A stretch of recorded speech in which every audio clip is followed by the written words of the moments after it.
Now we're going to discuss the factors which affect the speed of sound. Now sound, like every other wave except for an electromagnetic wave, must have a medium. And the speed of sound depends on that medium. It doesn't depend on the frequency, it doesn't depend on the wavelength, it only depends on the medium. So let's first write down the equation for the speed of a wave on a rope or spring. As you may recall, that is the square root, and what's on top is the tension. The greater the tension, the faster the wave goes. But it's also dependent on the linear mass density, which is the mass of the spring divided by its length. That quantity right there. That is sometimes expressed like this. We can express the tension with just a capital T. And we can also express the linear mass density as a mu. Now, I know mu is used for a lot of things. Linear mass density is one of them that it's used for. It's just the mass per unit length. So tension in newtons and mu, or linear mass density, in kilograms per meter.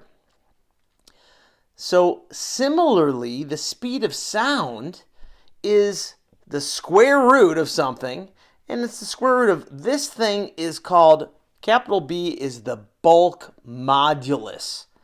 Bulk modulus is simply the resistance to being squished, and that is measured in the units of newtons per meter squared. And notice that the bulk modulus is over another type of density, the mass per unit volume, sometimes just called straight up density.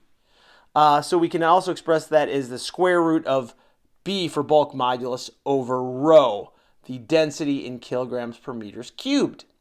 Now, let's just briefly talk a little bit about bulk modulus. Bulk modulus, resistance to squishing. So here is a sponge. You can see it's very easily squeezed down into no size at all. It really squeezed down a lot. Here's a similarly sized piece of wood. I can't really change the shape of it that much. So one way to look at the bulk modulus, it can be roughly thought of as the pressure, again it's in newtons per meter squared, required to reduce the volume of a substance down to nothing. How much pressure would be required to squeeze this down so there was no space left? Another way to look at it more accurately is what pressure, if you have enough pressure to squeeze it down so it's 1% smaller, you can imagine a balloon getting squeezed 1% smaller, that is 1% of the bulk modulus. So you squeeze it down 1% and you multiply that number by 100, you've got the bulk modulus. So essentially, a high bulk modulus means the substance is hard to squish down to a smaller volume. So you can, in summary, we can see that sound travels faster through media with a higher bulk modulus,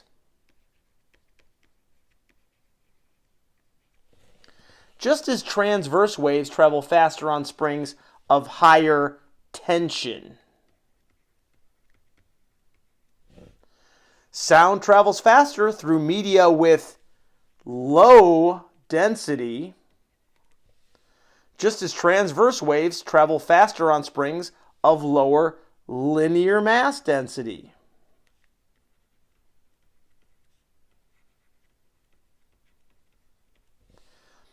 Note that in general, for wave speeds through any media, any wave speed of any type through any media, the v, the speed of the wave, is always the square root of some elastic property, and this could be like tension or bulk modulus, resistance to being squished, over some inertial property.